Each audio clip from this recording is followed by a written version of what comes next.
అమరావతికి సంబంధించి కీలకమైనటువంటి పరిణామం ఇవాళ చోటు చేసుకోబోతుంది. ముఖ్యంగా మొదటి దశ భూములు ఇచ్చినటువంటి రైతులు రిటర్నబుల్ ఫ్లాట్స్ ఇంకా అందలేదు అని ఎవరైతే ఆందోళన చెందుతున్నారో వీళ్ళంతా కలిసి ఇవాళ వైఎస్ జగన్ని కలవబోతున్నారు ఇవాళ సాయంత్రం. ఇది ఎలాంటి పరిణామాలకు దారితీస్తుందంటారు? సార్, అది రిటర్నింగ్ ఫ్లాట్స్ కాగితాల్లో ఇచ్చినారండి. ఆ కాగితాలు వాళ్ళ ఇంట్లో ఉన్నాయా, లాకర్ లో ఉన్నాయా, కొంతమందికి అందినయో లేదో తెలియదండి. సరే, ఆ కాగితాలు ఉన్నాయి, ఫ్లాట్ ఎక్కడ అంటే సర్వే చేసి చెప్పాలండి. ఆ సర్వే చేసిన దగ్గర హద్దులు వేసుకోవాలండి.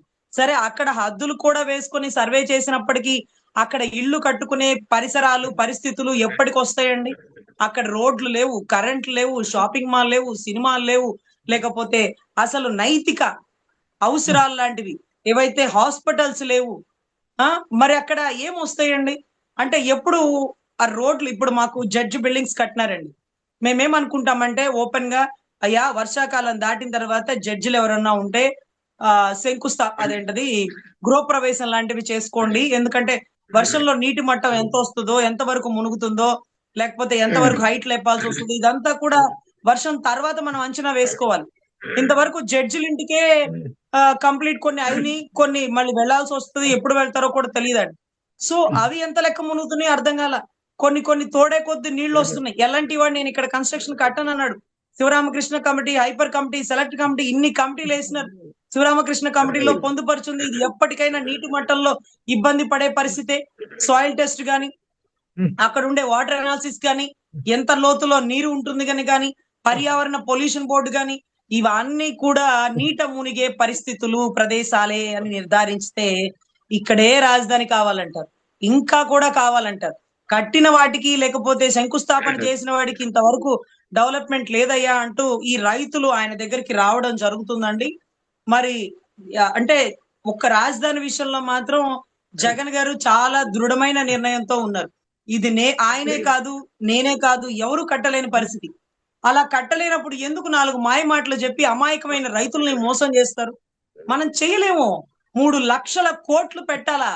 ఒకేసారి 3 లక్షల కోట్లు పక్కన ప్రపంచ బ్యాంకు గాని, సెంట్రల్ కూడా గాని ఇవ్వదు. దఫాలు దఫాలుగా ఇస్తే ఒక 70 ఏళ్లకు కూడా రాజధాని కట్టుకోలేము మనం. మన వల్ల కాదది. అరే, ఇన్ఫ్రాస్ట్రక్చర్ కి వాటికి ఇన్ని ఖర్చులు అయిపోతుంటే, ఇన్ని కోట్లు అయిపోతుంటే, ఉట్టి రోడ్డుకి మౌలిక సదుపాయాలకి కొన్ని లక్షల కోట్లు అవుతుంటే ఎట్లా సామి? ఒక సెక్రటేరియట్, హైకోర్టు, సచివాలయం, అసెంబ్లీ భవనాలు, ఈ 3 తారుమారు తక్కరమారు అంటూ మళ్ళీ ఈ 3. ఇప్పుడు లాటరీలో ఒక 7 ఫ్లాట్లో 10 ఫ్లాట్లో కలిసి ఒక దగ్గర వచ్చేసిందండి చంద్రబాబు గారికి. ఆయన ఇల్లు మాత్రం శరవేగంగా జరిగిపోతుంది. లాటరీలో అందరికి చెరువు కట్ల పక్కన వచ్చి ఈయనకు మాత్రం సింగపూర్ ఫ్లాట్ల పక్కన ఎక్కడొచ్చింది? ఎందుకు వచ్చింది? ఈయన పక్కనే రాధాకృష్ణ గారి ఫ్లాట్ ఎందుకు వచ్చింది?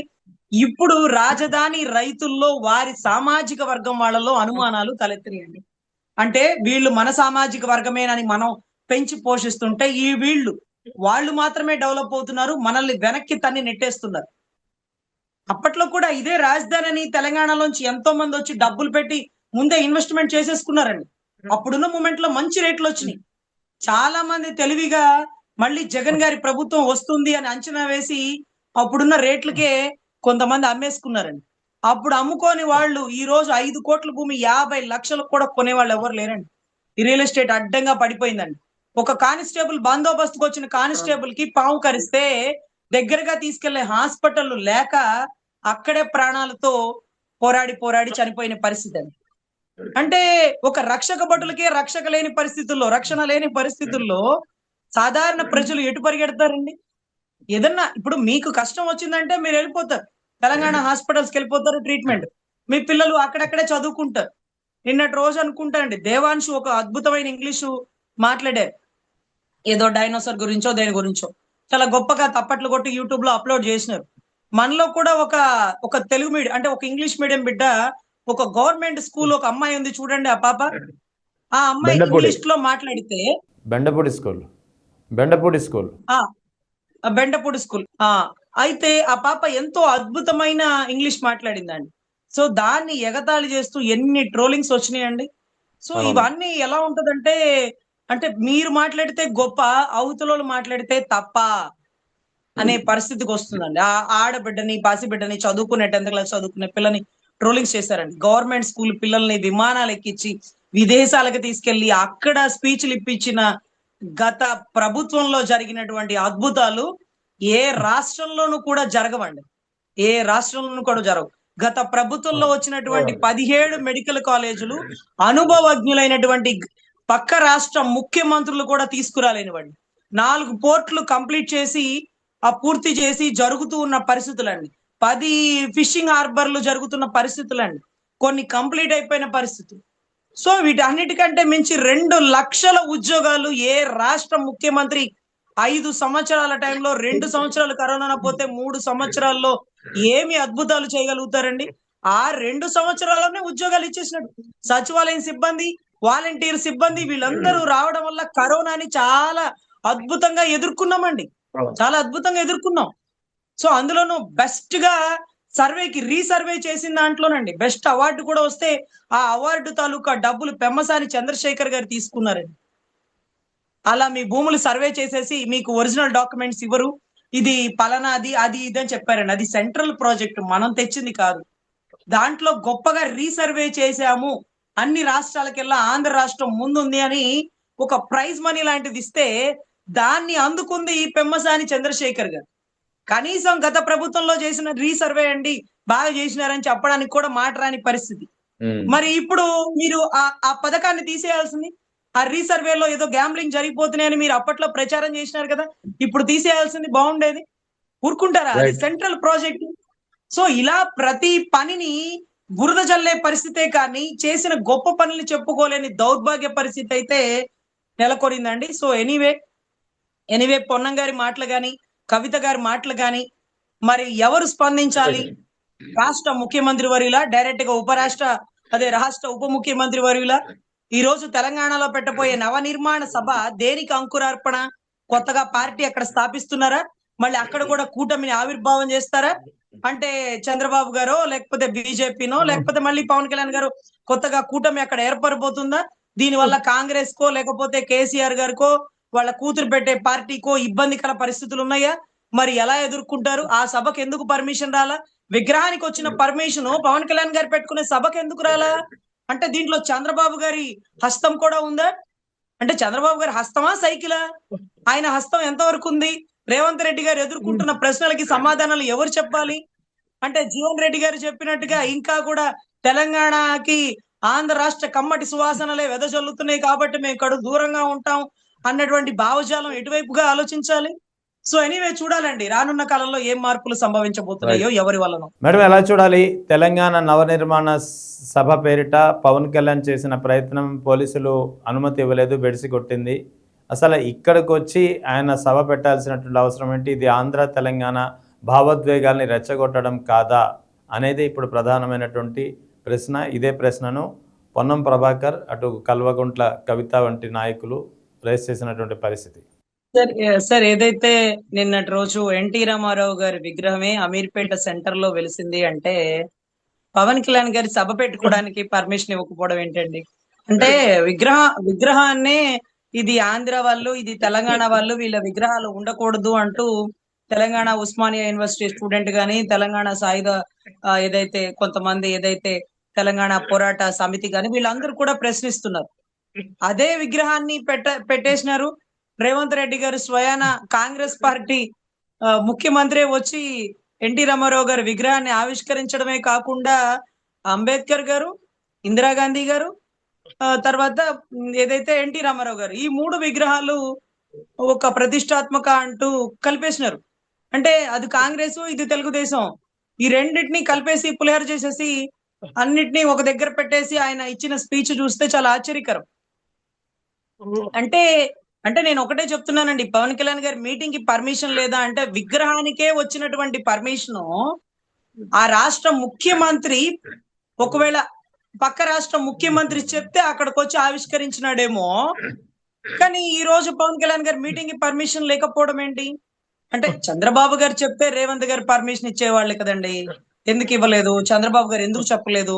అయినా పవన్ కళ్యాణ్ గారు ఈ రోజే ఎందుకు పెట్టాలనుకున్నారు? అంటే నిన్న పెట్టుండొచ్చు, రేపు పెట్టుండొచ్చు. అంటే ఇవాళ తెలంగాణ ఆవిర్భావ దినోత్సవం కాబట్టి మళ్ళీ ఈయన నవనిర్మాణ సభ అంటూ కొత్తగా ఏదో నిర్మించబోతున్నారు. అంటే మొన్న ఈ మధ్య సాధక్స్ అని పెట్టినారండి. అంటే సభ్యత్వాలు నమోదు చేసిన వాళ్ళ పేర్లు సాధక్స్. కొత్తగా పేర్లు పెట్టినారు. అయితే ఆ సాధక్స్ అందరికీ ఈ రోజు సన్మానమనో లేకపోతే ఇంత 10 లక్షల మంది సభ్యత్వాలు ఏవో చేసినట్టున్నారు. మరి ఎన్ని చేసినారో గుర్తులేదు. ఆ సభ్యత్వాలు గల వాళ్ళకి కొంచెం అప్రిసియేషన్ అనో లేకపోతే వాళ్ళని ఉద్దేశించి మాట్లాడడమో లేకపోతే ఆంధ్ర రాష్ట్రం అంటే ఫస్ట్ మొట్టమొదటి జెండా తెలంగాణలోనే ఎగిరిందిలేండి. తెలంగాణలోనే పోటీ చేసినారు కూడా ఫస్ట్ కూడా. తర్వాత ఇప్పుడేం చేయబోతున్నారని ఒకవేళ తెలంగాణలో పార్టీని స్థాపించబోతున్నారా? తెలంగాణలో ఎవరితో కలిసి ప్రయాణం చేస్తారు? సార్ ఇది ఒక పెద్ద టాస్క్ సార్. అసలు సింగిల్ గా వెళ్తారని ఎందుకు అనుకోరు అంటే, అరే ఆంధ్రాలోనే ఎప్పుడు ఆయన సింగిల్ గా పోలే అంటే ఒకసారి పోయినారు కదా అని మేము అంటాం. అది పోయారని మీరు అంటారు. అప్పుడు కూడా కలిసే ఉన్నారని మేము అంటామంటారు వాళ్ళు. సో ఎనీవే చూద్దాంలేండి. అంటే ఏమంటున్నానంటే చంద్రబాబు గారు తలుచుకుంటే ఆ సభకి పర్మిషన్ వచ్చుండేది. కానీ చంద్రబాబు గారు ఎందుకు తలుచుకోలేదు? ఒక విగ్రహానికి తలుచుకున్న చంద్రబాబు గారు ఒక సభకి ఎందుకు తలుచుకోలేదు? విగ్రహాన్ని తలుచుకుంటే ఆ రాష్ట్ర ముఖ్యమంత్రిని తీసుకొచ్చి అక్కడ ఆవిష్కరింపజేసినారు. కానీ ఈ రోజు ఒక సభ పెట్టుకుంటానంటే ఆ రాష్ట్ర ముఖ్యమంత్రి పవన్ కళ్యాణ్ గారికి పర్మిషన్ ఇవ్వట్లేదు. నిన్నటి రోజు కవిత గారు అన్నారు, మీ రాష్ట్ర నాయకుల విగ్రహాలన్నీ ప్యాక్ చేసి తెలంగాణకి పార్సిల్ చేస్తాను. తర్వాత పళ్ళు రాలిపోతాయి. తర్వాత అప్పుడు చెగువీర అన్నాడు, ఇప్పుడు సనాతని అన్నాడు, అప్పుడు లెఫ్ట్ అన్నాడు, ఇప్పుడు రైట్ అన్నాడు. ఇవన్నీ కూడా చాలా మాట్లాడడం జరిగిందండి. పొన్నం గారు అయితే ఏమయ్యా మీ ఆంధ్ర రాష్ట్ర కొబ్బరి చెప్పుట్లకి మా తెలంగాణ వాళ్ళ దిష్టి తగులుతుందా? ఏం మాట్లాడతావా నువ్వు అంటూ ఆయన కూడా చాలా ఘాటైన విమర్శలు చేసినారండి. సో ఇక్కడ ఈ సభ జరిగేటప్పుడు మరి ఎన్ని ఇబ్బందులు ఎదుర్కొంటారో అంటే ఇప్పుడు మీడియా డైవర్షన్ చేయాలండి. మీడియా అంతా రేవంత్ రెడ్డి గారికి సంబంధించిన సభ గురించో కవిత గారిదో కేసీఆర్ గారిదో పక్కన పెట్టేసి పవన్ కళ్యాణ్ నవనిర్మాణం అంటే ఏం చేయబోతున్నాడు, ఆ మీటింగ్ కి వచ్చే వాళ్ళని ఎలా నిర్బంధిస్తున్నారు, జనాలు ఎక్కువ అయిపోయి అక్కడ బయట వెహికల్స్ ఆపేసి లోపలికి వెళ్ళిపోయి ఏమి అంటే ఇది ఆ గవర్నమెంట్ కి అగైనెస్ట్ గా పెట్టుకున్న సభేనని కదండి. అంటే ఇదే మా ఆంధ్ర రాష్ట్రంలో సుగాలి ప్రీతి తల్లి తన బిడ్డకి జరిగిన అన్యాయానికి సెక్రటేరియట్ వరకు వస్తాను వీల్ చైర్ యాత్ర అంటే పర్మిషన్ ఇవ్వలేదండి. అదేంటది? ఒక ఒక ఒక బిడ్డ తన బిడ్డని కోల్పోయిన బాధతో ప్రభుత్వాన్ని అడగడానికో ప్రశ్నించడానికో వస్తానంది కదా. ఆ టైంలో మీరు కర్నూలులో కవాతులు చేసి అప్పుడున్న ముఖ్యమంత్రిని ప్రశ్నించినారు కదా. ఆ స్వేచ్ఛను మీకు ఎవరు ఇచ్చారు? అప్పుడున్న ముఖ్యమంత్రి ఇచ్చినట్టే కదా. ఈ రోజు ఆ ఆడబిడ్డకి తోడు ఎవరు రారు? ఆ ఆడబిడ్డ వెళ్తుంది, ఎవరో నలుగురు ఎదురు పోతారు, అంతే కదా. ఈ వైసీపీ వాళ్ళు ఏమన్నా ఎమ్మెల్యేలు ఎంపీలు వచ్చి అమ్మాయికి తోడుగా నిలబడతారా? లేదు కదా. ఒక ఆడబిడ్డే నేను వీల్ చైర్ లో వెళ్తాను పర్మిషన్ ఇవ్వండి అయ్యా అంటే మీరు ఇవ్వాల. ఆ టైంలో మీరే స్వయంగా వచ్చి ఒక పెద్ద మీటింగ్ పెట్టి సభలు పెట్టి కవాతులు చేసి అప్పుడున్న ముఖ్యమంత్రిని బూతులు తిట్టి 18, 19 గవర్నమెంట్ లో జరిగితే గత ముఖ్యమంత్రిని ఒక్క మాట కూడా అనకుండా ఆ టైంలోనే సాక్ష్యాలు తారుమారి ఒక్క మాట అనకుండా ఈ ముఖ్యమంత్రినే మీరు విమర్శించినారే, గట్టిగా బూతులు తిట్టినారే. మీకు ఆ రోజు మీకు స్వేచ్ఛను ఇచ్చింది ఎవరు? ఆ మీటింగ్ పెట్టుకోవడానికి పర్మిషన్ ఇచ్చింది ఎవరు? మరి ఈ రోజు మీరు ఎందుకు ఇవ్వలేకపోతున్నారు ఆ తల్లికి?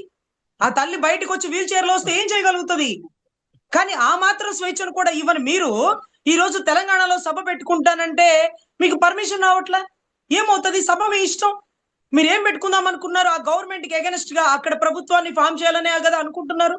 కానీ చంద్రబాబు గారు తలుచుకుంటే మీకు మీటింగ్ కి పర్మిషన్ వచ్చి ఉండొద్దును. మీకు ఎందుకు ఇవ్వలా? సో ఇది మీరు ఆలోచించుకోవాల్సినటువంటి విషయం అండి. ఎందుకంటే విగ్రహాలకే పర్మిషన్ వచ్చేసింది, పెద్ద పెద్ద విగ్రహాలు అసలు అమీర్పేట సెంటర్ లో. సో మీ మీటింగ్ వచ్చొద్దును, కానీ ఏదో జరుగుతుందండి బయట బై బ్యాక్గ్రౌండ్ మాకు అర్థం కాని విషయం. అంటే దీన్ని ఎలా చూడాలి? ముఖ్యంగా ఇవాళ ఏదో ప్రెస్ మీట్ పెడుతున్నారట, తెలంగాణలో ఆయన జోక్యం, మీ జోక్యం ఏంటి, మీ డిప్యూటీ సీఎం ఆంధ్రాకి మీ పని మీరు చూసుకోండి అని చెప్పి పొన్నం ప్రభాకర్ లాంటి వ్యక్తులు వార్నింగ్ ఇచ్చినటువంటి పరిస్థితి.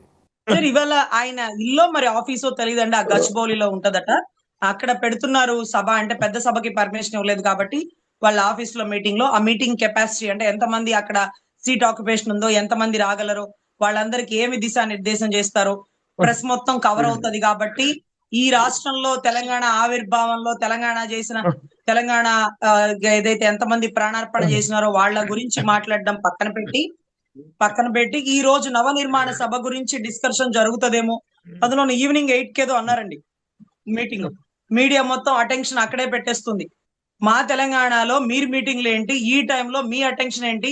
ఇదే రోజు ఎంతో మంది చనిపోయి మాకు స్వాతంత్రం వచ్చిన రోజని వాళ్ళు భావిస్తుంటే ఇదే రోజు పెట్టుకోకపోతే నెక్స్ట్ డే పెట్టుకోవచ్చు కదండి, నిన్నటి రోజు పెట్టుకోవచ్చు కదా.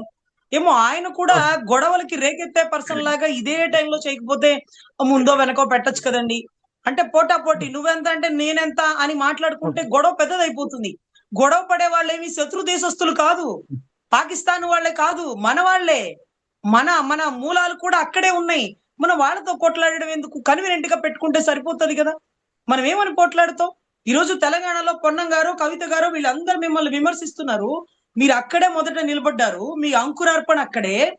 సరే ఇక్కడ పుట్టాం, అక్కడ పుట్టామని మా ఆంధ్ర రాష్ట్రంలో నానా ప్లేసులు చెప్పినప్పటికీ మీ ఆస్తులు మాత్రం అక్కడే ఉన్నాయి. మీ కుటుంబాలు, మీ బిడ్డలు, మీ స్కూళ్ళు మీకు బాగా లేకపోతే ట్రీట్మెంట్ ఇచ్చేది కూడా అక్కడే. నిన్నటి రోజు కవిత గారు కూడా అదే అన్నారు. మీకు గుర్తుందో లేదో. ఆ మీకు మీకు మీకు అనారోగ్యాలు వస్తే మీరు మా రాష్ట్రానికి వచ్చి ట్రీట్మెంట్ తీసుకుంటారయ్యా. మీ రాష్ట్రంలో మంచి హాస్పిటల్స్ లేవా? సరే మీరంటే డబ్బు పెట్టుకొని వచ్చారు. పాపం మీ రాష్ట్ర ప్రజలు ఎట్లా వస్తారు? అయినా మీ రాష్ట్ర రాజధాని చూసుకోండి. వచ్చేది వర్షాకాలం మొత్తం మునిగిపోతది. దాన్ని తోడుకొని నీళ్లు కృష్ణలో పోసుకోండి. అది కట్టుకోండి అంటూ కూడా ఘాటైన విమర్శలు చేస్తూ 2.0 కవిత అంటూ కూడా చెప్పడం జరిగిందండి. సో ఇది ఎంత దూరం పోతుందో, మాటల యుద్ధమేనా? లేకపోతే జరగబోయేది ఇంకెలా ఉంటుంది? అయినా రాష్ట్రంలో ఎన్ని పనులుంటాయి ఇవన్నీ చేసుకోక ఒక రాష్ట్ర డిప్యూటీ సీఎం ఈ రాష్ట్రాన్ని అభివృద్ధి చేయాల్సింది, ఇక్కడ అపాయింట్మెంట్ ఇవ్వాల్సింది, ఇక్కడేమో ఆయన శాఖ పంచాయతీ శాఖ, అటవీ శాఖ, లేకపోతే ఇంకొక శాఖ ఇవన్నీ కూడా లిస్ట్ లో చివరి ప్లేస్ లో ఉన్నాయి. చివరి ప్లేస్ లో ఉన్నాయి. రాబోయేది గోదావరి పుష్కరాలు. నిన్న మొన్న గోదావరి జలాలు కలుషితం అవుతున్నాయి అంటూ అక్కడ మీటింగ్ పెట్టారు. ఈ హడావుల్లో మళ్ళీ తెలంగాణకి వెళ్ళి పాపం ఆవిర్భావ సభ అంటారు, ఇంకొక నవ నిర్మాణ సభ అంటారు. మేము అది కూడా తప్పనమాట సార్. అంటే వాళ్ళకి గొడవలు పెట్టేలాగా ఈ రోజే ఎందుకు, రేపెందుకు కాకూడదు, ఎల్లుండి ఎందుకు అవ్వకూడదు? సో ఇది చాలా ఆశ్చర్యకరం అండి. దీని ఆంతర్యం ఏంటో ఇంకా వారికే తెలియాలి, ప్రబుద్ధులకి.